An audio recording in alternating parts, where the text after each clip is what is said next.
अस्सलाम वालेकुम, आप देख रहे हैं प्रोग्राम तलाश विद सुहेल भट्टी। नाज़रीन, आज बात करेंगे कि तारीख पर तारीख और बिल आखिर इलेक्शन की तारीख आ ही गई।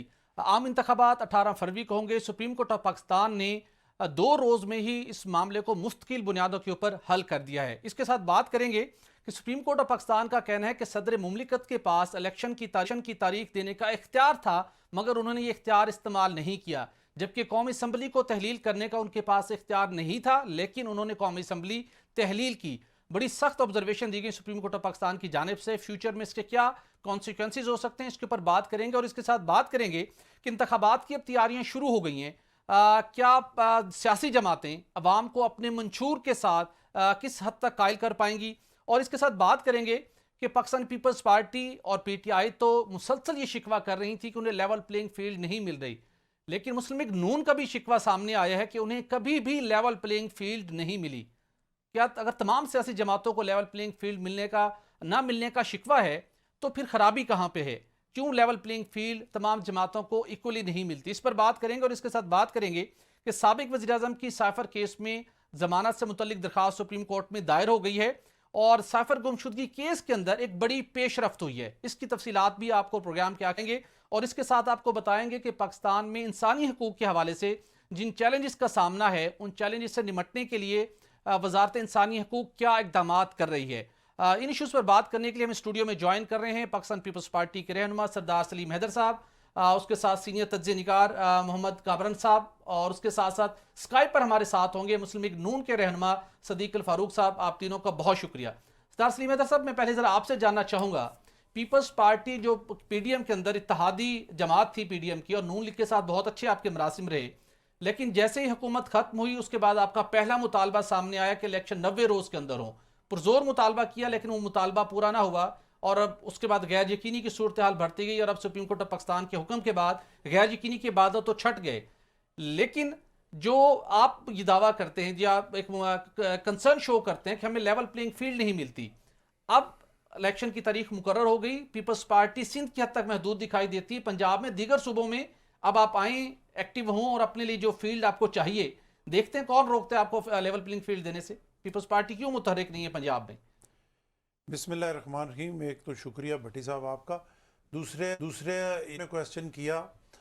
देखें, पीपल्स पार्टी और मुस्लिम लीग नून जो है दो मुख्तलिफ नज़रियात की पार्टीज़ हैं और बवक्त ज़रूरत तो वो कहते हैं ना कि सियासत में कोई बात भी हरफ आखिर नहीं है, तो कई जगह पे नेशनल इंटरेस्ट में जो है वो आपस में मिल के बैठना पड़ता है। और हर वक्त की पीपल्स पार्टी वैसे भी आपको पता है कि पाकिस्तान की एक ज़िम्मेदार जमात है।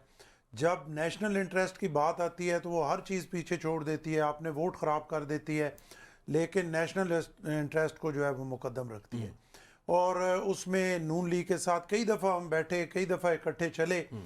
एक 16 महीने की गवर्नमेंट थी जिसमें पीपल्स पार्टी और नून लीग ने मिल के, बाकी मुख्तलिफ पोलिटिकल पार्टीज़ गालबन 11 या 13 जमातों ने मिल के एक कोशिश की मुश्किल हालात में से मुल्क को निकालने की। और जब वो गवर्नमेंट ख़त्म हो गई तो उसके बाद फिर आइनी और कानूनी रास्ता यही था कि 90 दिन में इलेक्शन होने चाहिए जी। इसमें ना तो किसी से लड़ाई थी, ना किसी से ज़िद थी, ना किसी पे कोई तनकीद थी, बल्कि एक आइनी तरीका था कि 90 दिन में इलेक्शन होने चाहिए। वही डिमांड पाकिस्तान पीपल्स पार्टी ने की और वो कोई गलत डिमांड नहीं थी। लेकिन वो डिमांड तो पूरी नहीं हुई। अब 8 फरवरी को इलेक्शन होने जा रहे हैं, पीपल्स पार्टी मुतमईन है, तैयारियां मुकम्मल हैं, नून लीग का मुकाबला करने के लिए तैयार है। देखिए, गुजारिश ये है कि 90 दिन में नहीं हुई, होना चाहिए था 90 दिन में अनाउंस होना चाहिए था, लेकिन चलें अभी अगर हो गया किसी तरह भी तो बहुत अच्छा हो गया, क्योंकि मुल्क की ज़रूरत है। इलेक्शन के अलावा कोई और हल नहीं है। इसमें नून लीग हो, पीटीआई हो, बाकी मुख्तलिफ पार्टीज़ हैं, सब एक दूसरे के मुकाबले में इंशाल्लाह इलेक्शन लड़ेंगे और पाकिस्तान पीपल्स पार्टी मुकम्मल ज़ोरों शोर के साथ और पूरे पाकिस्तान में इंशाल्लाह भरपूर इलेक्शन लड़ेगी। चाहे वो आपने कहा कि पंजाब हो, खैबर पख्तूनख्वा, बलोचिस्तान, हर जगह से आप देखेंगे कि पीपल्स पार्टी भरपूर कैंपेन, उसकी लीडरशिप भी चलाएगी और इंशाल्लाह भरपूर इलेक्शन लड़ेंगे। सदीक अल फारूक साहब, आपसे जानना चाहूंगा, मुस्लिम लीग नून जो पहले कुछ खामोश थी जब पीपल्स पार्टी मुतालबा करती थी कि 90 रोज के अंदर इलेक्शन हो, लेकिन अब ultimately supreme court of Pakistan ने 2 रोज में ही इस मामले को मुस्तकिल तौर पर हल कर दिया। जो गैर यकीनी की सूरत हाल थी मुकम्मल तौर पर खत्म हो गई। 8 फरवरी को इलेक्शन होंगे। नून लीग इस फैसले को किस निगाह से देखती है? और उसके साथ साथ नून लीग पंजाब के अंदर थोड़ी सी मुतहरिक दिखाई दी, कौमी सतह के ऊपर भी नून लीग सिंध, खैबर पख्तूनख्वा, बलूचिस्तान में कब जा रही है अपने वोटर्स को एक्टिवेट करने के लिए? बिस्मिल्लाहिर्रहमानिर्रहीम। बहुत शुक्रिया सुहेल भट्टी साहब। मुस्लिम लीग नून जब मुल्क में इंतखाबात के मामलात काउंसिल ऑफ कॉमन इंटरेस्ट के और काबीना की मंजूरी के मुताबिक नई हल्का बंदियाँ शुरू हो गई जी।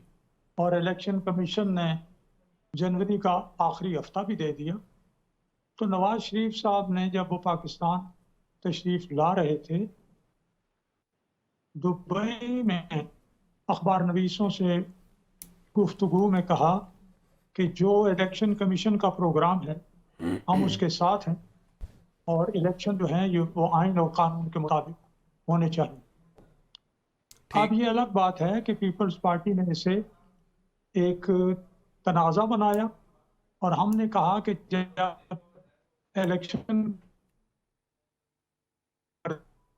हल्का आखिरी जनवरी का आखिरी हफ्ता अनाउंस हो चुका है, तो नवाज शरीफ साहब आ गए कि ठीक है अब इलेक्शन होंगे और हमने तैयारी शुरू कर दी। तो हमारे नज़दीक उस वक्त भी कोई इबाहम नहीं था, और अब तो सुप्रीम कोर्ट के प्लेटफॉर्म से जो 8 फरवरी हतमी तारीख दी गई है, तो हर तरह की गैर यकीनी सूरत हाल ख़त्म हो गई है। अब आप इंशाल्लाह देखेंगे कि हम चारों सूबों में पूरी जिद्दोजहद करेंगे, और हमारे पास तो लीडरशिप ऐसी है जी जिसने हमेशा अपने वादे पूरे किए हैं। दहशतगर्दी का खात्मा हो, लोड शेडिंग का खात्मा हो, आवाम को रोजगार देना हो, अपना ज़राअत को तरक्की देना हो, जी सेहत का शोबा हो, तालीम का शोबा हो, बैनुल-अक़वामी उमूर हो, हर जगह हर महाज पर हमने जो काम किया वो सदीक सामने है। फारूक साहब, आपका वो काम भी CPAC सामने है कह और दें। आप हर लिहाज से तैयार भी हैं, लेकिन आपके कायद जिन्हें जो नैब के केसेस में जो अपीलों पर समाअत का सिलसिला शुरू हो चुका नजर आ रहा है कि उनकी एक्विटल हो जाएगी, लेकिन सबसे बड़ा जो चैलेंज आपके कायद को नून लीग को दरपेश है वो नवाज शरीफ साहब की जो नाअहली थी 62 नैब के तहत, उसके अंदर एक बड़ी डिबेट है कि वो नाअहली का जो मुद्दत है वो इलेक्शन एक्ट के तहत खत्म नहीं हो सकती। अगर ये मामला आने वाले दिनों में दोबारा टेकअप हो गया और उनको इंतखाब लड़ने की इजाजत ना, इंतखाब में हिस्सा लेने की इजाजत ना मिली, तो फिर क्या मुस्तकबिल होगा नून लीग का सर? हमारे नज़दीक ये मफरूज़ा है जो आपने सवाल की सूरत में पेश किया है, और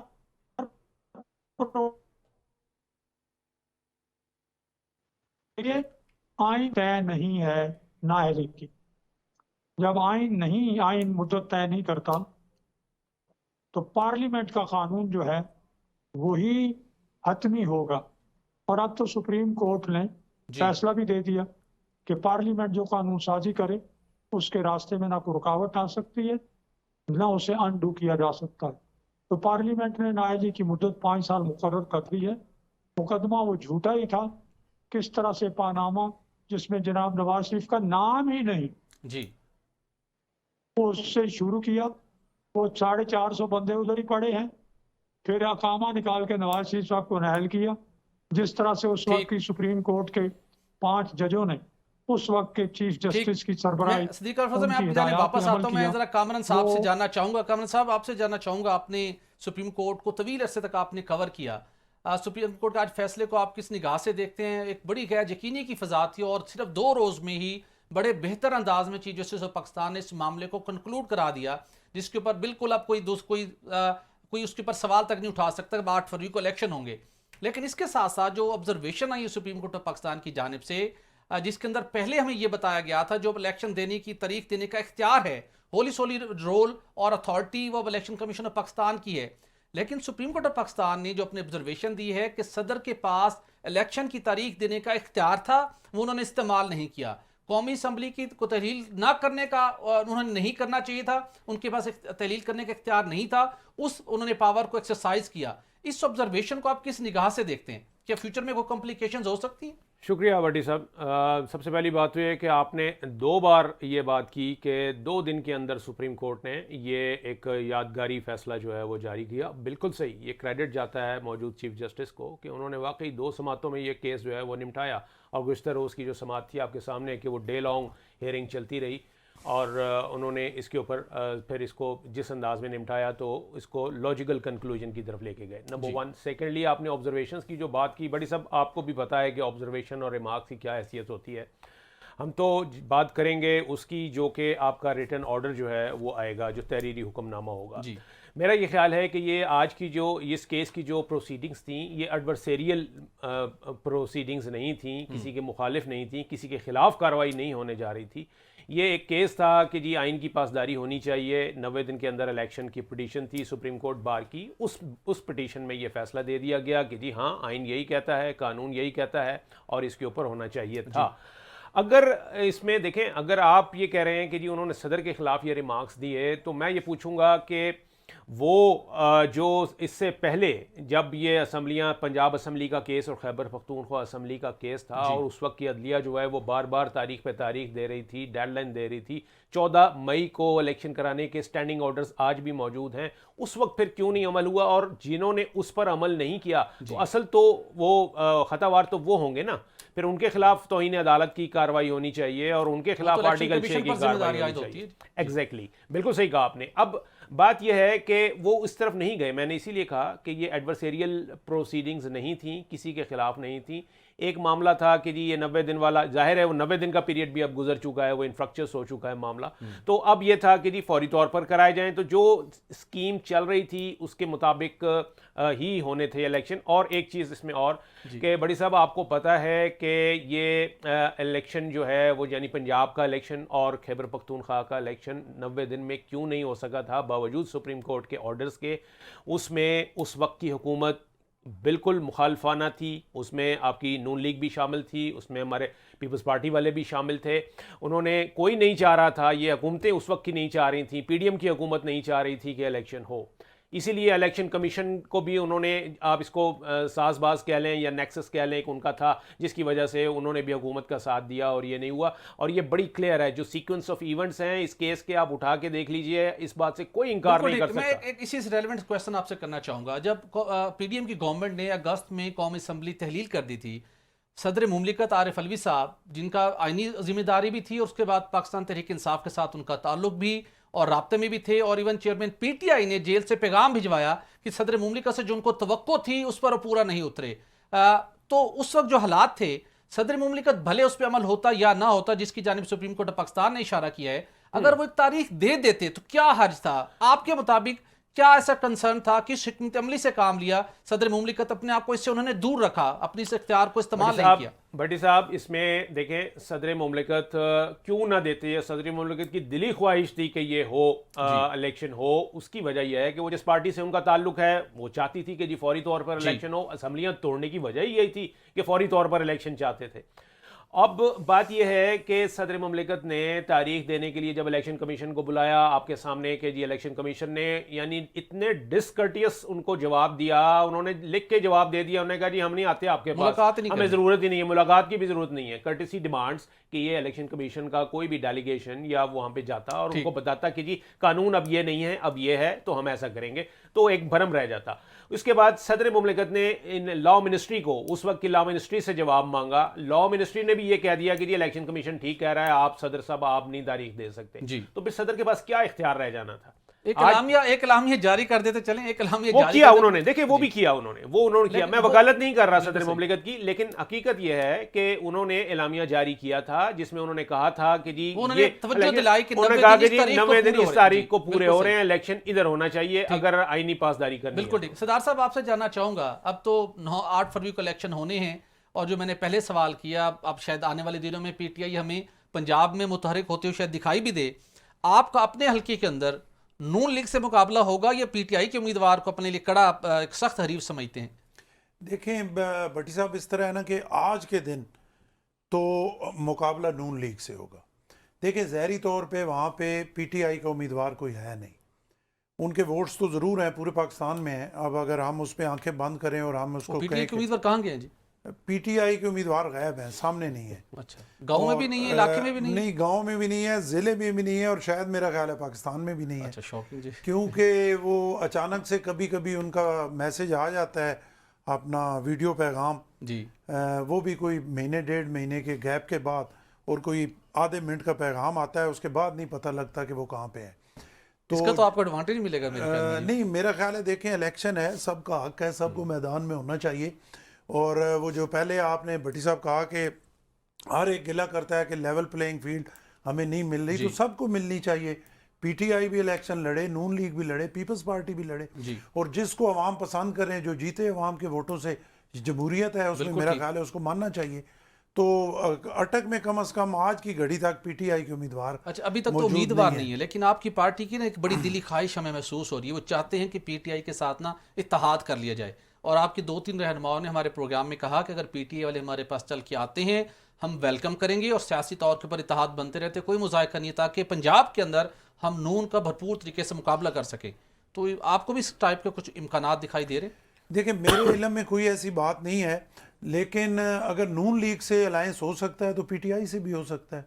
अच्छा। इसमें कोई ऐसी बात नहीं है, और करना तो दोनों पार्टीज ने, दोनों की ख्वाहिश के मुताबिक हो सकता है।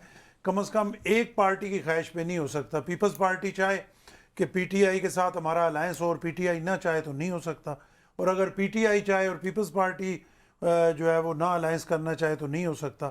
ख्वाहिश अगर पीपल्स पार्टी की है और दूसरी साइड पे पीटीआई की भी होगी तो अलायंस हो जाएगा। साहब, आप बड़ी वुसअत कल्बी का मुजाहरा करें, अच्छी बात है, लेकिन आपको याद है कि चेयरमैन पीटीआई और उनके मरकजी जो उनकी क़यादत है, क्या लबो लहजा और किन अल्फाज से आपकी पार्टी क़यादत को वो याद करते रहे, और क्या उनका एक मौक़िफ़ रहा है करप्शन के हवाले से? वो तो किसी के साथ बैठते नहीं थे, तो आप फिर भी इतने बड़ा दिल रखते हैं कि उनको आए तो आप कबूल कर लें। साहब, गुजारिश ये है ना कि वो अपना पंजाबी की बड़ी मिसालें हैं कि जब बंदा अचानक से उठे ना और उसको उठा के और दूल्हा बना के और इक़्तिदार की कुर्सी पे बिठा दिया जाए ना, उस वक्त की बात और होती है। बिल्कुल ठीक। और जब प्रॉपर सियासतदान बनने के लिए उसे जेल जाना पड़े, मुश्किलात देखनी पड़े, अदालतों के धक्के खाना पड़े, तो फिर उसे समझ आती है कि नहीं, वो वाली दुनिया और थी, ये वाली दुनिया और है। बिल्कुल ठीक। खान साहब जब सीधा उनको देखें, मीनारे पाकिस्तान से उठाया और सीधा आके प्राइम मिनिस्टर की सीट पे बिठा दिया गया, तो उस वक्त उन्हें सारे करप्ट ही नजर आते थे। उस वक्त वो किसी को इस काबिल ही नहीं समझते थे ना कि किसी से वो बात करें। लेकिन आज जो अटक जेल में वो घूम के और वहां से अडाला में आए हैं, अब मेरा ख्याल है उनके हालात और होंगे। बिल्कुल, अब हालात और होंगे। नाज़रीन, यहाँ पर एक ब्रेक लेंगे और बात करेंगे कि तमाम सियासी जमातें लेवल प्लेइंग फील्ड मिलने का ना मिलने का मुसलसल शिकवा करते हुए दिखाई देती हैं। ये लेवल प्लेइंग फील्ड क्यों दरकार होती है सियासी जमातों को, और किस खदशे के पेश नज़र उनको ये पब्लिकली ये अपने खदशात का इजहार करना पड़ता है? Stay with us. Welcome back नाज़रीन। सदीक अल फ़ारूक साहब, आपसे जानना चाहूँगा, सेनेट के अंदर साहब डार साहब ने गिला शिकवा किया है कि आज लेवल प्लेइंग फील्ड की बात की जाती है, नून लीग को तो कभी भी लेवल प्लेइंग फील्ड नहीं मिली। पीपल्स पार्टी का भी यही शिकवा है, पीटीआई का भी यही शिकवा है, दीगर जमातें भी आलमोस्ट ये शिकवा करते हुए दिखाई देती हैं। ये सर लेवल प्लेइंग फील्ड है क्या, और तमाम जमातें क्यों चाहती हैं कि उनको लेवल प्लेइंग फील्ड मिले? उन्हें अवाम के ऊपर एतमाद रखना चाहिए, भरपूर इंतखाबी मुहिम चलाएं और जाके अवाम से वोट हासिल करें। ये इंतखाबी मुहिम से पहले ही इतने बड़े बड़े गिले शिकवे क्यों शुरू हो जाते हैं? अगर तो किसी सियासी जमात के कारकुनों और लीडरशिप यानी कैंडिडेट्स जो मुतवक्को हैं उनके खिलाफ, जिस तरह पीटीआई ने राना सनाउल्लाह साहब, जनाब नवाज शरीफ, शहबाज शरीफ, हमजा शहबाज, मरियम नवाज और बाकी हमारी लीडरशिप और पीपल्स पार्टी के खिलाफ भी जाली मुकदमे बनाए जी।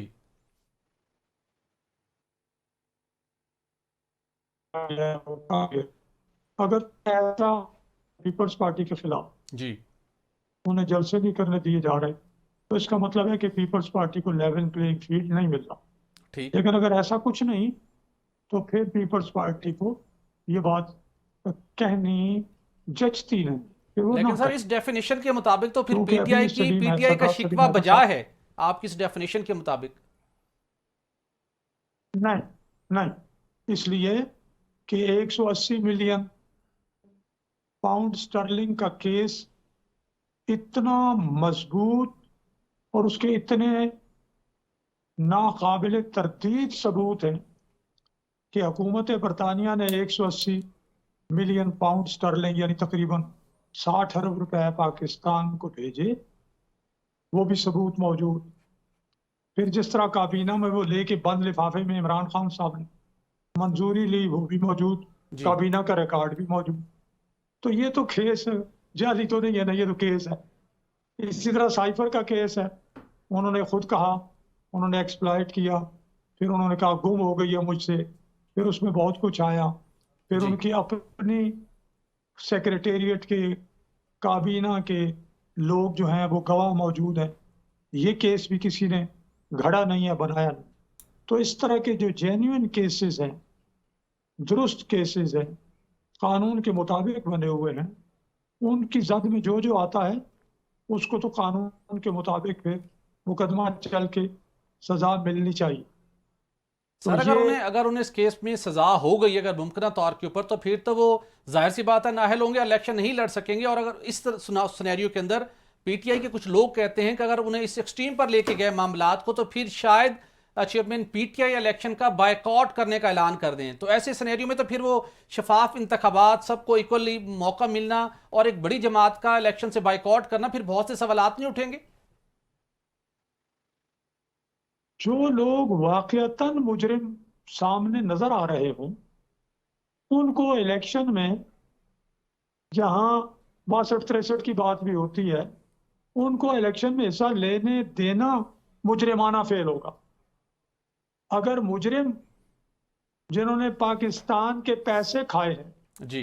खुर्द बुर्द किए हैं, पाकिस्तान की फॉरेन पॉलिसी को नुकसान पहुंचाया है, ठीक। जिन्होंने पाकिस्तान के दिफाई, सुन ले जरा एक जुमला, बिल्कुल दिफाई ठीक। इदारों पर हमले किए हैं, उनको इलेक्शन लड़ने की इजाजत देना जब तक वो बरी ना हो जाएं, ये मुजरिमाना फेल होगा। अगर वो बाइकाट करते हैं तो 100 दफा करें।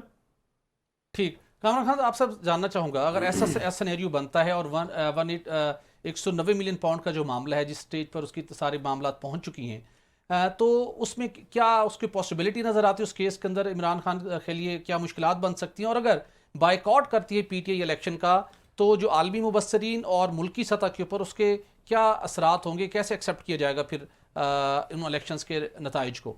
भट्टी साहब, देखिए यहाँ पर सिद्दीकुल फारूक साहब हमारे मोहतरम हैं, वो नून लीग को रिप्रेजेंट कर रहे हैं, सरदार साहब पीपल्स पार्टी की। तो उसूली तौर पर मुझे शायद पीटीआई की सपोर्ट में बोलना चाहिए, कानून की सपोर्ट में आप बात लेकिन कर रहे हैं। मैं मेरिट की बिल्कुल आपने Exactly, yes. आप बिल्कुल, मैं मेरिट पे बात कर रहा हूँ और आप Excellent. कानून की बात करूँगा। कि पहली बात ये, सिद्दीकुल फारूक साहब को अच्छी तरह मालूम है कि एक मुल्ज़िम जो है वो जब तक उस पर वो जुर्म जो है उसका वो नहीं हो जाता, साबित हो जाता, वो उस वक्त तक इनोसेंट होता है कानून की नज़र में। सेकेंडली, आपको पता है जितने पॉलिटिकल केसेस हैं इस तरह के, ये हर दौर में होते हैं। खुद मियां नवाज शरीफ साहब जो हैं, वो प्लेन कॉन्स्पिरेसी केस जो था उनका, तैयारा साजिश केस, आप खुद बताइए कि वो एक तैयारा साजिश केस उनके ऊपर बन गया था जनाब जी, उन दिनों में जब वो उनके खिलाफ ये जो चल रही थी, प्रोसीडिंग चल रही थी। तो ये सारे नैब के केसेस उठा के देख लीजिए, और ये क्या साइफर और क्या 180 मिलियन इनमें होगा। लेकिन सिद्दीकुल फारूक साहब ये बात जानते हैं कि जब तक कोई कन्विक्ट नहीं हो जाता, उस वक्त तक उसको जो है वो आप जो मुजरिम नहीं गर्दानते, और उसको फिर वो सज़ा नहीं मिल सकती जो ये सिद्दीकुल फारूक साहब कह रहे हैं कि जी अगर किसी के ऊपर ये इल्ज़ाम है कि ये उसके ऊपर उसका केस चल रहा है तो उसको इजाज़त नहीं मिलनी चाहिए। ऐसा कोई कानून नहीं है। इलेक्टोरल लॉज जो हैं आपके, उन्हीं सिद्दीकुल फारूक साहब को भी पता है कि 8वीं तरमीम के बाद से आर्टिकल 62 और 63 जो है वो आपके आइन का हिस्सा है। कौन उसकी रूह के मुताबिक उस पर पूरा उतरता है? सब लोग आ रहे होते हैं, वही कोई नैब ज़्यादा होता है, कोई नैब ज़्यादा होता है। तो ये पॉलिटिकल, मैं कहता हूं कि हाँ, कोई कन्विक्ट हो गया जी, कोई कन्विक्ट हो गया तो फिर आप उसके ऊपर कदम लगा सकते हैं। लेकिन अगर सिर्फ इल्जाम है तो इल्जाम तो जनाब लगता है। बिल्कुल सर, ये हमें जरूर बताइए कानूनी नुक्ता, आप जिस एंगल से देखते हैं मामलात को। इलेक्शन एक्ट के तहत जो 62(1)(f) की सजा थी, उसको 5 साल का उसको महदूद कर दिया गया। जी जी। जिस एंगल से लॉ की इंटरप्रिटेशन की जाती है या कॉन्स्टिट्यूशन की हम बात करें, आप क्या समझते हैं कि नवाज शरीफ साहब के लिए खतरा मौजूद है कि उनका मामला कहीं ना कहीं दोबारा सुप्रीम कोर्ट जाएगा? जो डिवाइड है, जो सीनियर लीगल एक्सपर्ट्स हैं वो भी डिवाइड हैं इसके ऊपर, कि मामला वहां जाएगा इसको क्लैरिटी के लिए। नहीं, जो डिवाइड आपको नज़र आ रही है ना, वो भी पॉलिटिकली मोटिवेटेड है। वरना अगर कानून की आप बात करें तो मैं नहीं समझता ये इशू जो है ना अब ये ओवर है। उसकी Okay. वजह यह है कि देखें, पहली बात यह है कि दुनिया में कहीं नहीं है, ये तो खुदा के कानून के भी खिलाफ है कि किसी को आप सारी ज़िंदगी के लिए स्टिग्मा लगा दें कि जी ये सारी ज़िंदगी के लिए ताहयात जो है ना गैर सादिक और गैर अमीन तस्वर होगा।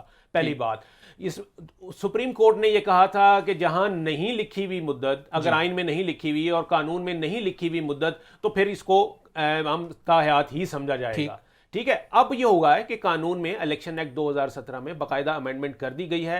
उन्होंने कह दिया है कि जी जहां आइन इसकी जो नायली की मुद्दत जहां मुतय्यन नहीं है, वहां इन केसेस में जो है वो 5 साल एक मुख्तसर जवाब देना चाहूंगा आपसे। जो सुप्रीम कोर्ट का फैसला था उसके अंदर एक ऑब्जर्वेशन है कि गैर आइनी तौर पर असम्बली तहलील करना गद्दारी के जुमरे में आता है। मैं जिस तरफ जानना ये चाहूंगा, माजी के अंदर कोई केस आपको ऐसा आपके जहन में आता हो जिसके फैसला आया हो, उसके अंदर कोई ऐसा फिक्रा, ऐसा ऑब्जर्वेशन दे दी गई हो जिसकी फ्यूचर में जाके कोई इंप्लीकेशंस आई हो? कभी कोई ऐसा केस आपने ऑब्जर्व किया? अब नहीं भट्टी साहब, बिल्कुल मुझे ऐसा नहीं समझ आता कि ऑब्जर्वेशंस के ऊपर या रिमार्क्स के ऊपर जो है वो किसी जगह कोई आप प्रोसिक्यूशन किसी की शुरू हो जाए। I don't think. बिल्कुल ठीक। सरदार साहब, आपसे जानना चाहूंगा, अब चलिए इंतखाबात होंगे और पीटीए के साथ शायद आपकी कोई जी सदीक साहब, जी सदीक फलूकर साहब। मैं मोहम्मद कामरान साहब की इस बात की तायीद करता हूँ कि जब तक कोई मुल्जिम है जी, उसको इलेक्शन प्रोसेस से बाहर नहीं किया जाता। ठीक। ये बात ठीक है। मैंने उसके जो कनोटेशन हैं केस के, उसकी बुनियाद पर बात की है, और चूंकि प्रोसेस चल रहा है, सबूत सारे मैंने कहा मौजूद हैं, तो अगर वो बरी हो जाते हैं तो ठीक, बिल्कुल ठीक है, बिल्कुल ठीक है। सिद्धार्थ साहब, आपसे जानना चाहूँगा, अब 8 फरवरी को इलेक्शन का इनेकाद होगा। तमाम जमातों को अब अपनी भरपूर इंतखाबी मुहिम चलाने का राइट है। पाकिस्तान पीपल्स पार्टी बिलखसूस पंजाब में और इवन आपको सिंध में भी काफ़ी आपको चैलेंजिंग सूरत हाल का सामना होगा। लोग अब सवाल करते हैं, कारकर्दगी पूछते हैं और मुस्तकबिल के हवाले से पूछते हैं कि क्या आपके पास बयानिया है। तो पाकिस्तान पीपल्स पार्टी किस अपने मंशूर के साथ जाएगी? पुराना तो छोड़िए, कि अवाम को कन्विंस कर सके कि पंजाब हो, सिंध हो, खैबर पख्तूनख्वा, बलूचिस्तान हो, कि पीपल्स पार्टी के उम्मीदवार को वोट दीजिए और आप आवाम के लिए, मुल्क के लिए, मुल्क की माशी सूरत हाल में बेहतरी के लिए पीपल्स पार्टी ये खिदमात सर अंजाम देने की सलाहियत रखती। क्या मंशूर होगा आपका, क्या बयानिया होगा? देखें, गुजारिश ये है कि पीपल्स पार्टी के पास तो बड़ा स्ट्रॉन्ग बयानिया है जी, और अगर पीपल्स पार्टी की तारीख पे आप नज़र डालें ना, चाहे शहीद जुल्फ़िकार अली भुट्टो, मोहतरमा बेनज़ीर भुट्टो, चले मैं उस पर बात नहीं करता, लेकिन 8 से 13 पे भी देखें तो अगर गरीब आदमी को किसी ने रिलीफ दिया है तो वो सिर्फ पाकिस्तान पीपल्स पार्टी ने दिया है। और अगर सिंध में देखें, अभी जाके देख लें, एक प्रोपेगेंडा है जो बड़े ज़ोरों शोर से पीपल्स पार्टी के खिलाफ किया जाता रहा कि जी पीपल्स पार्टी ने सिंध को खंडर बना दिया, ये कर दिया, वो कर दिया। और वहाँ पे हेल्थ के हवाले से देखें आप, बाईपास जो दिल का है वो फ्री हो रहा है, किडनी ट्रांसप्लांट हो रहा है, लिवर ट्रांसप्लांट हो रहा है। इससे पहले आप इंडिया में जाते थे, लेकिन बैड गवर्नेंस और करप्शन के बड़े संगीन इल्जाम भी लगे, केसेस भी बने। करप्शन तो बहुत आसान है ना, मैं आप पे लगा दूं कि आप इस प्रोग्राम में बैठे हुए हैं, करप्शन कर रहे हैं, तो मुझे कोई रोक तो नहीं सकता। और फिर कल अगर मैं झूठा साबित हो जाऊं तो मुझे कोई पूछ भी नहीं सकता कि आपने भट्टी साहब को करप्ट कहा था और आप साबित नहीं कर सके। तो मेरे पास तो क्लीन चिट है। लेकिन भट्टी साहब जब 1 साल 2 साल रगड़ा खाएंगे, फेक बैंक अकाउंट्स में एविडेंस भी आ गए थे सर। बात तो एविडेंस देखे ना, एविडेंस तो आ गए, जैसे अभी यहाँ पे बात हो रही है, हर चीज में एविडेंस तो आ गए, उसके आगे निचोड़ क्या निकला? किसी को कोई साबित हुआ, किसी को सजा किया गया? पीपल्स पार्टी के लिए तो बहुत आसान है ना। अभी जैसे ही गवर्नमेंट खत्म हुई तो शाजिया मरी के जो घर से पता नहीं गलत तो पहली बार हुआ ना, सोशल मीडिया पे प्रोपेगेंडा था, इससे पहले कभी गलत नहीं हुआ, सोशल मीडिया पे भी था और वो उन्होंने जो है वो इसको चलाया भी। मैं तो ये कहता हूँ कि जब कहते हैं कि 1 अरब 2 अरब जो है, और सुनने वालों से मैं अपने जलसों में भी पूछता हूँ कि पाकिस्तान में तो सबसे बड़ा नोट 5000 का है, तो वो जो 5 अरब 10 अरब 50 अरब आसिफ अली जरदारी साहब लूट के ले गए, शाजिया मरी ले गई, कोई और पीपल्स पार्टी का मिनिस्टर ले गए, उसने रखा कहाँ पे? वहां पे। बिल्कुल ठीक। बस ये लास्ट क्वेश्चन सदीक साहब से करना चाहूंगा, अगर पंजाब की सतह पर, खैबर पख्तूनख्वा के लेवल पर पीपल्स पार्टी और पीटीआई का मुमकिन इत्तेहाद हो गया तो नून लीग के लिए कितना बड़ा खतरा होगा? लेकिन मैं आपसे अर्ज करूं, नून लीग के लिए कोई खतरा इसलिए नहीं है कि नून लीग का वोट इंटैक्ट रहा और अब वो वोट बढ़ गया है कारकर्दगी की बुनियाद पर। हमने जो कमिटमेंट्स मैंने अर्ज किए ना किए, वो पूरे किए। और आवाम को छिदरा मत। तो जब नवाज शरीफ साहब खड़े होकर ये कहते हैं कि मैंने जिस तरह माजी में आपके साथ किए हुए वादे पूरे किए हैं, इसी तरह से अब भी मैं ये वादे कर रहा हूँ ठीक अमली तौर पर। जो अमली तो ये नहीं है कि 90 ठीक 100 बिल्कुल दिन ठीक। में 50 लाख घर बन जाएंगे, और इस तरह के वादे हम नहीं करेंगे। और जनाब 300 यूनिट बिजली फ्री, IMF और वर्ल्ड बैंक वगैरह बैठे हुए हैं और ये कहें जी हम बिजली फ्री दे देंगे। तो इस तरह के झूठे वादे नहीं है। और लोगों को हमारी लीडरशिप पर एतमाद है, हमारी कारकर्दगी सामने है, इसलिए हमारा वोटर बड़ा है, बढ़ेगा। बिल्कुल हमें ठीक है, किसी से कोई बिल्कुल खतरा ठीक है सिकल फरूक साहब, प्रोग्राम का वक्त खत्म हो रहा है। ये तो अब 8 फरवरी को अवाम डिसाइड के नून लीग का वोट बैंक बड़ा है, कितना बड़ा है या कम हुआ है, ये तो 8 फरवरी को फैसला होगा। नाज़रीन, यहाँ पर एक ब्रेक लेंगे और ब्रेक के बाद आपको बताएंगे कि पाकिस्तान में इंसानी हकूक के हवाले से संगीन जो चैलेंजेस हैं, वजारत इंसानी हकूक उसके लिए क्या इकदाम कर रही है, और सैफर गुमशुदगी केस के अंदर एक क्या बड़ी पेशरफ्त सामने आई है। Stay with us. नाजरीन, आजकल इंसानी हकूक से मुतल्लिक शिकायत बहुत ज़्यादा आम है और अक्सर व बेशतर लोग मुख्तलिफ वाक़यात के साथ भी इंसानी हकूक की खिलाफ वर्जियों की शिकायत करते हुए दिखाई देते हैं। और इसके साथ साथ बलूचिस्तान के हवाले से भी बहुत सी शिकायत सामने आती हैं, और इन सारी शिकायत का अजाला करने के लिए और बिलखसूस जो अक़लियतों को जिन मसाइल का सामना रहता है, उन अक़लियतों के हकूक़ को बेहतर अंदाज में डिलीवर कराने के अंदर एक वज़ारा जिसका नाम वज़ारत इंसानी हकूक़ है, उसका बड़ा कलीदी किरदार है। और आज हमने दावत दी खलील जार साहब को, अब निगरान वफाकी वज़ीर इंसानी हकूक़ हैं। जी खलील जार साहब, आपका बहुत शुक्रिया। खलील साहब, मैं आपसे जानना चाहूँगा, बहुत सी शिकायत अक्सर बेशतर मंजराम पर आती हैं कि मुख्तलिफ इलाकों में संगीन इंसानी हकूक़ की खिलाफ वर्जी हो रही हैं। 2.5 माह होने को हैं आपने अपनी वजारत की जिम्मेदारियाँ संभाली। जब आप आए तो आपने सारी सूरत हाल को किस तरीके से इवेलुएट किया, और इवेलुएट करने के बाद जहाँ जहाँ इंसानी हकूक़ की संगीन खिलाफ वर्जियों की शिकायत आई, उनको एड्रेस करने के लिए आपकी वजारत ने अब तक क्या इकदाम किए? थैंक यू जी। सबसे पहले आपका शुक्रिया, आपने प्रोग्राम पर बुलाया मुझे, और बड़ी अहम वजारत हमारे पास है। और आपको पता है कि अभी ना सिर्फ पाकिस्तान में बल्कि पूरी दुनिया में सर्च उस पर हम पाकिस्तान लगा हुआ है जी, क्योंकि GSP+ को भी आप इसी से रिलेटेड देख बिल्कुल। सकते हैं।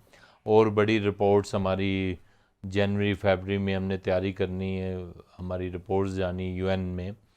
तो मैं समझता हूँ कि इस टाइम जो मिनिस्ट्री इनिशिएटिव ले रही है, जो हमारे पास केसेस आते हैं थ्रू द एप्लीकेशंस या मीडिया के ज़रिए या हमारी अपनी रिसर्च जो अदारे हैं, जो हमारे डायरेक्टरेट है, उनसे जो भी रिपोर्ट आती है, हम उसको उस एप्लीकेशंस को, उस रिपोर्ट को रद्दी की टोकरी में नहीं फेंकते, बल्कि उस पर अमल करते हैं और उस पर इम्प्लीमेंट करवाते हैं। और बहुत सारे केसेस में हमें कामयाबी हुई है। और अभी जब मैंने ओथ लिया ही था तो आपको पता है हमारे साथ बहुत बड़ा एक इंसिडेंट हो गया जड़ावाला में जी। तो जड़ावाला में हमने 8-9 विज़िट किए हैं और वहाँ बर वक्त लोगों को इंसाफ दिलाने की यकीन दिलानी करवाई है। और काफ़ी लोग, 200 से ज़्यादा लोग वहाँ अरेस्ट भी हैं, और लोगों को जो रिहेबिलिटेशंस हैं उनकी तरफ हमने विदिन अ वीक ही काम शुरू कर दिया था। खलील साहब, आपने जिक्र किया, मैंने भी डेफिनेटली आपसे क्वेश्चन करना था। जड़ावाला वाक़या एक ऐसा वाक़या था बदकिस्मती के साथ जिससे आलमी सतह के ऊपर भी बड़ा पाकिस्तान के लिए बड़े मसाइल का बायस बना, लेकिन गवर्नमेंट ने बहुत टाइमली उसको एड्रेस करने की कोशिश की।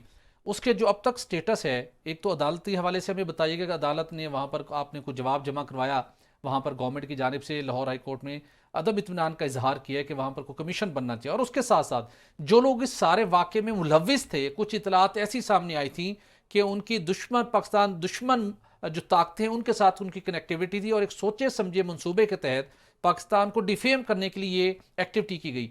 आपकी जो अब तक की फाइंडिंग्स हैं, आपने बहुत मिनूटली इदारों के साथ आपका लियाज़ोन भी होता है, वो एक्चुअल मामला था क्या और अब कहाँ तक पहुँच चुका है वो? देखिए जी, उससे पहले, उससे बड़े करीब ये वाक़या हुआ है। एक इंसिडेंट हुआ था इंडिया में, मणिपुर में। वहाँ क्रिश्चियन बच्चियों की बड़ी तज़लील की गई जो इंसानी हकूक़ से मुनाफी थी। साथ ही फिर जड़ावाला में ये वाक़या हो गया, जो निशानदेही आप कर रहे हैं कि इसमें गैर मुल्की ताकतें भी इन्वॉल्व हो सकती हैं। उसकी वजह ये है कि देखें, जब भी इंडिया में कोई वाक़या आता है तो इंडिया की बड़ी बदनामी होती है। और मैं समझता हूँ कि इंडिया में जितने वाक़यात मिनॉरिटीज़ के साथ होते हैं, चाहे वो मुस्लिम हो, क्रिश्चियन हो, उसमें डायरेक्ट रियासत इन्वॉल्व होती है। ठीक। लेकिन खुदा का शुक्र ये कि पाकिस्तान में जो भी वाक़या होता है उसमें रियासत कभी इन्वॉल्व नहीं होती, बल्कि चंद लोग इन्वॉल्व होते हैं जो अपने ऐसे वाक़यात करते हैं जिससे मुल्क की बदनामी और ऐसे होती भी है। बेशतर लोगों को मुख्तलिफ बैरूनी ताकतें किसी चैनल से उकसाती हैं, उनको कहीं ना कहीं से कोई टास्क मिलता है कि पाकिस्तान के इमेज को ख़राब किया जाए। जी हाँ। ज़्यादातर केसेस में ऐसे ही हक़ाइक़ सामने आए। लेकिन मैं समझता हूँ, मैं अप्रिशिएट करता हूँ अपनी मिनॉरिटीज़ को पाकिस्तान की, कि उनके ऊपर जो भी वाक़यात होते हैं, लेकिन उन्होंने उनकी पाकिस्तान की मोहब्बत से कभी उनको किसी ने ना वो जुदा हो सकते हैं, ना कोई करने की कोशिश करे। पाकिस्तान हमारा, हम सब का वतन है। मैं यही समझता हूँ कि वाक़यात होते हैं, जड़ा वाला वाक़या हुआ, बन गया, रिहेबिलिटेशन होगी, लेकिन जो हमारे मुल्क पर दब्बा लग जाता है उसको धोते धोते हमें टाइम लगता है। जी। तो हम तो ये चाहते हैं कि इस मुल्क में वाक़यात हो ही ना, आग लगने से पहले ही आग को लगने ना दिया जाए, आग लगने से पहले ही कुछ ऐसे तदबीर कर लिए जाएं, कोई ऐसे नेगोशिएट कर ली जाए, कोई ऐसे हम आपस में मिल के बैठ के कोई बैनुल मज़ाहिब हम मांगी कर लें। क्योंकि सबसे बड़ा, जब भी कोई वाक़या पाकिस्तान में मिनॉरिटीज़ के साथ होता है उसकी बड़ी बदनामी होती है। जी। और अच्छा सर, ये इसके हमें ये ज़रूर समझाइएगा, क्योंकि पाकिस्तान के आइन के अंदर मिनॉरिटीज़ के राइट की उनकी बाज़ाब्ता उन्हें तहफ़्फ़ुज़ फराहम करता है। जब मुख्तलिफ लोग कुछ इंडिविजुअल्स के ज़रिए से ऐसा एक्ट करते हैं, उसकी लीगली इंटरनेशनल लेवल के ऊपर पाकिस्तान के लिए क्या इम्प्लीकेशंस होती हैं। स्पेशली GSP प्लस स्टेटस की बात करें, यूएन के अंदर आप रिपोर्ट सबमिट करते हैं, क्योंकि जो इसके पीछे दिमाग कार फरमा होता है, हमारे लिए वो उस फॉरम के ऊपर मुश्किलात पैदा करना चाहते हैं, एक जनरल पब्लिक के लिए समझाने के लिए कि अगर कोई ऐसी साजिश का या ऐसे एक्ट का हिस्सा बनता है तो उसके लिए पाकिस्तान के लिए किन मसाइल का सामना करना पड़ता है पाकिस्तान को ऐसी सिचुएशन में। देखिए जी, ये तो है, क्योंकि आप मुल्क, हम आपको पता ही है कि जो हमारा हमसाया मुल्क है उसकी हर वक्त यही कोशिश होती है कि पाकिस्तान में नफाक लोगों में डाला जाए, कौमों को लड़ाया जाए, ताकि एक अबतरी रहे इस मुल्क में कभी अमन ना आ सके। और इस मुल्क में जो रेशो जा रहा है, ये कोई आज की बात नहीं है। 11 अगस्त 1948 को कायद आज़म मोहम्मद अली जिन्ना ने ये राइट्स हर एक पाकिस्तानी को दिया है। और बहुत अच्छी एक लाइन है जो मैं पढ़ के आपको बताना चाहता हूँ, कि उन्होंने कहा कि रियासत का सरोकार किसी मज़हब से नहीं होगा। हर इंसान अपने आज़ाद है अपने चर्च में जाने के लिए, अपने टेंपल में जाने के लिए, अपने गुरुद्वारे में जाने के लिए। और खुदा का शुक्र है कि आज भी हम सब आज़ाद हैं और आज़ादी से अपने मतलब इबादत करते हैं और बड़े बड़े हम प्रोग्राम्स करते हैं। लेकिन कहीं आके यही जड़ा वाला था, आज से जब से पाकिस्तान बना है ये लोग प्यार मोहब्बत और बड़े अच्छे तरीके से रह रहे थे। आज भी जड़ा वाला में जितनी जानों को रेस्क्यू मुसलमान बहन भाइयों ने किया, ये अप्रिशिएट के काबिल हैं और ये मुल्क के लिए बेहतर हुआ। और दूसरी बात ये कि जब हमारे उलमा इकराम और हमारे पास्टर्स, हमारे बिशप्स जाके चर्चिज में रंग कर रहे थे और गेट टुगेदर इकट्ठे बैठ के लोगों को समझा रहे थे, तो इसका मतलब ये है कि यहाँ नफाक डालने वाले दुश्मन बहुत कम है, लेकिन अपने मुल्क के लिए जान कुर्बान करने वाले और अपने मुल्क में अमन पैदा करने वाले बड़ा आलमी बिरादरी को एक बड़ा वाज़ेह पैगाम गया कि पाकिस्तान में किस तरीके के साथ अक़लियतों के हकूक़ का तहफ़्फ़ुज़ किया जाता है। इसके साथ जानना चाहूँगा सर, सानिया 9 मई का हुआ, 9 मई के वाक़या इंतहाई काबिल अफसोसनाक, इंतहाई काबिल मुज़म्मत है, लेकिन कुछ लोग जिनकी गिरफ्तारियाँ हुई वो ये इल्ज़ाम आयद करते हैं, शिकायत करते हैं कि जिस तरीके से गिरफ्तारियाँ हुई, कुछ लोग मंजर आम पर नहीं है, उनकी इंसानी हकूक़ की खिलाफ वर्जियाँ हो रही हैं और आपको बहुत शिकायत मसूल हुई होंगी। आप जो लोग उस मामले में गिरफ्तार हुए या जिस तरीके से उनको ट्रीट किया गया, ह्यूमन राइट्स वायलेशन के हवाले से उनको आपने कोई केसेस को देखने की कोशिश की? देखिए जी, मैं आपसे एक सवाल करता हूँ कि जितने जो हमारे लोग शहीद हुए जी, उनके मुजस्मों को और उनके मतलब GHQ पर चढ़ दौड़ना, उनके मुजस्मों की बेहुरमती करना, जिसने इस मुल्क को बनाया, कायद आज़म मोहम्मद अली जिन्ना हाउस को तबाह करना, और जिन शोधा ने इस मुल्क के लिए कुर्बानियाँ दी हैं, आज उनकी फैमिली मुझसे ये सवाल नहीं करेंगी कि हमारे राइट्स नहीं है, हम इंसान नहीं है? हमारे जिन्होंने मुल्क के लिए कुर्बानियाँ दी, उन्हीं के फैमिलीज़ को आप दुख में डाल रहे हैं, उनकी फैमिलीज़ को आप परेशान कर रहे हैं, वो क्या सोचेंगी फैमिली कि हम आगे अपने आने वाली नस्लों को क्या जवाब देंगे कि हम अपने मुल्क के लिए कुर्बान हो, और जो हमारे मुल्क के हीरोज़ हैं, जो हमारे सर के ताज हैं, जो हमारे गले का तोक है, उनको उनके शोदा के मुजस्मों और उनके जितने भी उनके कारनामे हैं उनको आप किस तरह जलाओ गराओ और बेहुरमती कर रहे हैं। मैं समझता हूँ ये बेहुरमती का वो होता है। और ऐसे लोगों के मुझसे वो भी सवाल पूछते हैं। आपने मुझसे ये सवाल पूछा कि जिनको पकड़ा गया ह्यूमन राइट्स की क्या वायलेशन हुई, स्पेशली जिस तरीके से उनका गवर्नमेंट ने क्लेम किया है, रिपोर्ट सबमिट की है कि उनका फेयर ट्रायल हो रहा है, और आपने भी इसको ऑब्जर्व किया है, जो ताकि जो मेरा सवाल का मकसद ये था कि आवाम तक एक दुरुस्त पिक्चर जा सके कि आप अवेयर हैं, आपने उनको ऑब्जर्व किया है। जी, मैं आपको यही बता रहा हूँ कि देखें, हमारे पास सबसे बड़ी सोर्सेज थे सीसीटीवी कैमरे। जी, अभी एक आदमी सीसीटीवी कैमरे में अपने हमारे हीरो के मुजस्मे को तोड़ रहा है, हमारे जनाज़ को तोड़ रहा है, वो तो मैं समझता हूँ कि माफ़ी के लायक नहीं है ना। यकीनन जो बेगुनाह थे वो रिहा हो चुके हैं, और साथ ही साथ उनको रिहाई मिलती गई जो बेगुनाह थे। लेकिन आजकल हुकूमत पाकिस्तान ने फैसला किया कि पाकिस्तान में जो गैर कानूनी तौर पर मुकीम शहरी हैं, जिसमें ज़्यादातर बल्कि 99% अफगानी थे, उन्हें एक टाइम लाइन दी गई 31 अक्टूबर तक कि आप चले जाएं पाकिस्तान से, जो जिनका स्टेटस इलीगल है। अब फोर्स्ड उनकी यहाँ से अफगानिस्तान मुंतकली का अमल शुरू हो चुका है। कुछ लोग सवालात उठा रहे हैं कि जिस तरीके शॉर्टेस्ट टाइम के अंदर उनको भेज रहे हैं कि ये भी ह्यूमन राइट्स के वायलेशन में आ रहे हैं, लोग नहीं जाना चाहते थे, आप उनको भेज रहे हैं। आप इसको किस निगाह से देखते हैं, और इस ह्यूमन राइट्स का आंसर है इस उनकी बेदखली के मामले में?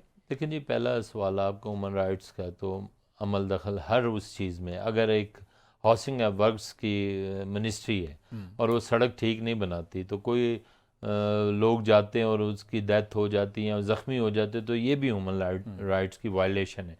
लेकिन मैं आता हूँ अगवानियों पर। देखें, हम सब अगवानियों को नहीं निकाल रहे, हम उन अगवानियों को निकाल रहे हैं जो गैर कानूनी यहाँ रह रहे हैं। ये एक रियासत का हक होता है कि जो गैर कानूनी या मुकीम है उनके पास कोई एविडेंस नहीं है, और ऐसे ही लोग मुख्तलिफ एक्टिविटीज़ में इन्वॉल्व होते हैं, और इसमें हमारे मुल्क के अमन के लिए भी ख़तरा होता है। और जो आप बात करते हैं, जब अजाफ़ी एक घर में बोझ आता है तो फिर महंगाई भी बढ़ती है, फिर दूसरे भी प्रॉब्लम। हम ये अपने मुल्क के मफादात के लिए कर रहे हैं, उनको हम ये नहीं कर रहे, उनको इज़्ज़त एहतराम के साथ हमने रखा है। पाकिस्तानियों के दिल बहुत बड़े हैं, पाकिस्तान की गवर्नमेंट के दिल बड़े हैं, हमने उनको बहुत रखा। अभी एक वक्त तो आएगा ना कि हम भी अपने लोगों के लिए हमें कुछ स्टेप्स लेने पड़ेंगे, और जो इधर लीगल डॉक्यूमेंट्स के साथ रह रहे हैं उनको हम बिल्कुल ठीक है, कुछ भी नहीं कर रहे। और इसमें मैं आपको बताना चाहता हूँ कि इसमें कोई एक कम्युनिटी नहीं है। पश्तून की तादाद ज़्यादा है, लेकिन हज़ारा भी है, ताजिक भी है, और दीगर और कम्युनिटीज़ के लोग हैं। गवर्नमेंट ऑफ पाकिस्तान का एक लीगल राइट है, उसको एक्सरसाइज किया जा रहा है। ऐसे चलिए थोड़ी पॉलिटिकल सूरत हाल पे बात कर लेते हैं। जी। पाकिस्तान में सियासी अदम इस्तेहकाम की वजह से मुल्क की मौशियत को, आम आदमी को नाकाबिल तलाफ़ी नुकसान पहुँचा। नवाशी साहब वापस आए, मफाहमत की बात की, और आजकल लगता है कि एक रिकन्सिलेशन का प्रोसेस जारी है। PTI के लोगों ने भी रियलाइज़ किया और मुख्तलिफ जमातों से मिल रहे हैं। आप समझते हैं कि जिन मसाइल में हम उलझे हुए हैं, तमाम सियासी जमातों में एक मुशावरत हो, एक मिसाक मौशियत भी हो, और मुल्क को बेहतर अंदाज में आगे चलाएं। जब माशरे में तकसीम है उसको ख़त्म करें, और इस वक्त मफाहमत के ज़रिए से हालात को बेहतर बनाया जा सकता है। किस एंगल से देख रहे हैं मौजूदा सूरत हाल को आप? देखिए जी, आपकी बात तो ठीक है, मफाहमत तो हर वक्त होनी चाहिए, और इसके दरवाज़े कभी बंद नहीं होने चाहिए, चाहे वो पॉलिटिकल हो या कोई और मामला। तो हम अपने दरवाज़े हमेशा खुले रखते हैं, और ये होना चाहिए कि जो कुछ भी हो अपनी एक पाकिस्तानी अवाम के लिए हो, जो डिप्रेस हैं, जो महंगाई के तपे हुए लोग हैं, जो महंगाई से तंग लोग हैं, उनके लिए अभी कुछ होना चाहिए। 78 साल हो गए इस मुल्क को, और 78 साल एक बहुत अरसा होता है। देखिए, लोगों ने यही लड़ाई झगड़े देखे हैं, उनको हटा दो, इनको ले आओ, उनको हटा दो, इनको ले आओ, लेकिन इससे कम से कम पाकिस्तानी कम्युनिटी की, पाकिस्तानी नेशन की हालत नहीं बदली। आज हम कर्जदार से कर्जदार हो रहे हैं।